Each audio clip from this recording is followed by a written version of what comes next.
Kuala Lumpur மாநகர மன்றம் DBKL ஒரு உள்ளூர் பலூன் விற்பனையாளருக்கு எதிராக கடுமையான முறையில் நடவடிக்கை எடுத்தது தொடர்பாக மலேசிய சமூக பராமரிப்பு அறக்கட்டளையின் துணைத் தலைவர் ஜீவிதன் பி கணேசன் தனது அதிருப்தியை வெளியிட்டுள்ளார்.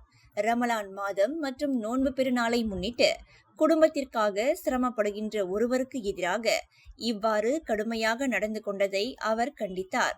அதேவேளை சில வெளிநாட்டவர்கள் உரிய அனுமதிகள் இல்லாமல் விற்பனை செய்வதற்கு அனுமதிக்கப்படுகின்றனர்.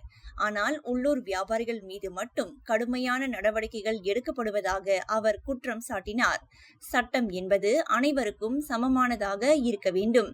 ஆனால் சிலருக்கு தளர்வும் சிலருக்கு மட்டும் கடுமையான நடைமுறையும் பின்பற்றப்படுவது ஏற்புடையதா என அவர் கேள்வி எழுப்பியுள்ளார். மேலும் இந்த பலூன் விற்பனையாளரை தனிப்பட்ட முறையில் அறிந்தவர்கள் தகவல் வழங்கினால் அவருக்கு உதவ தயாராக இருப்பதாகவும் இந்த விவகாரத்தில் அதிகாரிகள் சமச்சீரான அணுகுமுறையை பின்பற்ற வேண்டும் எனவும் அவர் வலியுறுத்தினார்.